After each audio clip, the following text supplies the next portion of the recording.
नमस्कार, आप देख रहे हैं जन जन की आवाज़ और आपके साथ मैं हूं बिंदिया।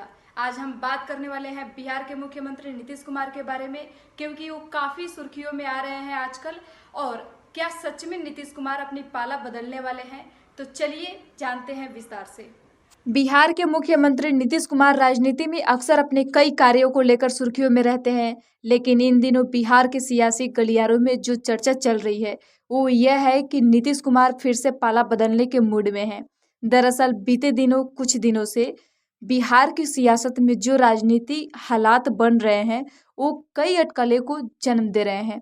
बीते दिनों नीतीश कुमार की जेडीयू द्वारा 5 राज्यों के चुनाव परिणाम पर कांग्रेस को टारगेट करना, इंडिया गठबंधन में नीतीश कुमार को कोई बड़ी जिम्मेदारी नहीं मिलना और इन सब के बीच नीतीश कुमार की विशेष दर्जे की मांग, ये कुछ ऐसे राजनीतिक घटनाक्रम है जिसको लेकर एक बार फिर से नीतीश कुमार के पाला बदलने की चर्चा धीरे धीरे ही सही लेकिन एक बार फिर से शुरू हो गई है।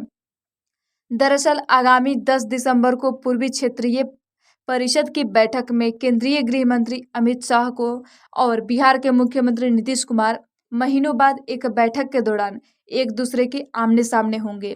इस मुलाकात के दौरान राज्य के विकास इस मुलाकात के दौरान राज्य के विकास के साथ राजनीतिक संभावनाओं पर भी चर्चा होने के कयास लगाए जा रहे हैं।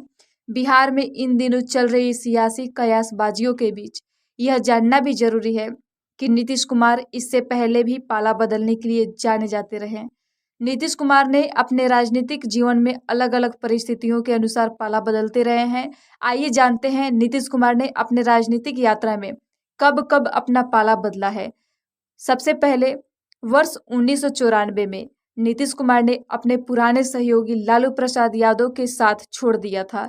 तब नीतीश कुमार ने जॉर्ज फर्नांडिस के साथ समता पार्टी का गठन किया था और वर्ष उनकी पार्टी ने 1995 के बिहार विधानसभा चुनाव भी लड़ा, हालांकि उनकी पार्टी की बुरी। इसके बाद 1996 में समता पार्टी बीजेपी के साथ गई। बीजेपी और समता पार्टी का ये गठबंधन 17 सालों तक चला। इसी इसी बीच वर्ष 2003 के समता party Janata Dal United JDU बन गई। इसके बाद वर्ष 2005 में बिहार विधानसभा चुनाव में गठबंधन ने बड़ी जीत प्राप्त की। इसके बाद साल 2013 तक दोनों के साथ में सरकार चलाई। वर्ष 2013 में बीजेपी ने लोकसभा चुनाव 2014 के लिए जब नरेंद्र मोदी को पीएम पद का उम्मीदवार घोषित किया तो नीतीश कुमार ने बीजेपी से 17 साल पुराना गठबंधन तोड़ दिया। जब राजद के सहयोग से सरकार चला रहे नीतीश कुमार की जेडीयू की लोकसभा चुनाव में करारी हार गई। इसके बाद उन्होंने मुख्यमंत्री पद से इस्तीफा दे दिया और जीतन राम मांझी को बिहार का मुख्यमंत्री बना दिया और वे बिहार विधानसभा चुनाव 2015 की तैयारी में जुट गए। हालांकि बीते महीने ने नीतीश कुमार ने विधानसभा में अपनी इस कदम को अपना मूर्खता भरा कदम बताया था और मांझी को काफी भला बुरा कहा था, जिसके बाद अब जीतन राम मांझी ने भी नीतीश कुमार के खिलाफ मुहिम छेड़ रखी है। वर्ष 2014 के लोकसभा चुनाव में बीजेपी से नीतीश कुमार की जदयू की हार हुई। वर्ष 2015 में पुराने सहयोगी लालू प्रसाद यादव और कांग्रेस के साथ महागठबंधन में बनाकर विधानसभा चुनाव लड़ा था। इस चुनाव में आरजेडी जेडीयू गठबंधन को जीत मिली। राजद को अधिक सीटें आईं, बावजूद इसके नीतीश कुमार मुख्यमंत्री बने। इसी दौरान लालू यादव के छोटे बेटे तेजस्वी यादव पहली बार बिहार के उप मुख्यमंत्री बने। राजद जदयू की महागठबंधन सरकार 20 महीने तक तो ठीक ठाक चली, लेकिन साल 2017 में मुख्यमंत्री नीतीश कुमार ने अचानक ही त्यागपत्र दे दिया। तब विधानसभा में बीजेपी विपक्ष की सबसे बड़ी पार्टी हुआ करती थी। भाजपा ने मध्यावधि चुनाव से इनकार करते हुए नीतीश कुमार को समर्थन देने का निर्णय लिया और नीतीश कुमार फिर एक बार बिहार के मुख्यमंत्री बन गए। इस तरह से एक बार फिर नीतीश कुमार को बीजेपी और प्रधानमंत्री नीतीश कुमार का साथ अच्छा लगने लगा। इसके बाद वर्ष 2020 के विधानसभा चुनाव में जदयू और भाजपा के साथ चुनाव लड़ा। भाजपा इस चुनाव में सबसे बड़ी पार्टी बनी, लेकिन इस बार भी मुख्यमंत्री नीतीश कुमार ही बने।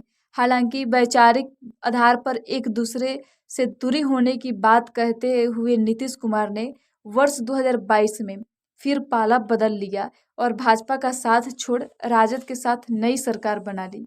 इस बार भी मुख्यमंत्री नीतीश कुमार ही बने रहे। वहीं वर्तमान राजनीतिक परिस्थिति में एक बार फिर से नीतीश कुमार के पाला बदलने की संभावनाओं को लेकर सीनियर जर्नलिस्ट अरुण कुमार पांडे का कहना है कि फिलहाल तो यह इतना आसान नहीं है दिख रहा है। बेशक नीतीश कुमार और अमित शाह 10 दिसंबर को सरकारी कार्यक्रम में मिलेंगे, दोनों के बीच राज्यों के विकास को लेकर चर्चा भी होगी, लेकिन वर्तमान में नीतीश कुमार के फिर से बीजेपी में जाने की उम्मीद कम है।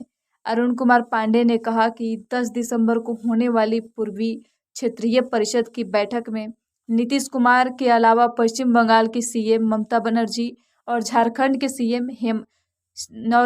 के सीएम हेमंत सोरेन भी मौजूद होंगे।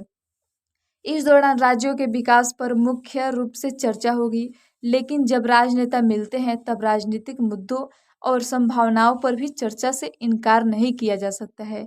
आगे की खबर देखने के लिए बने रहें जन जन की आवाज़ के साथ।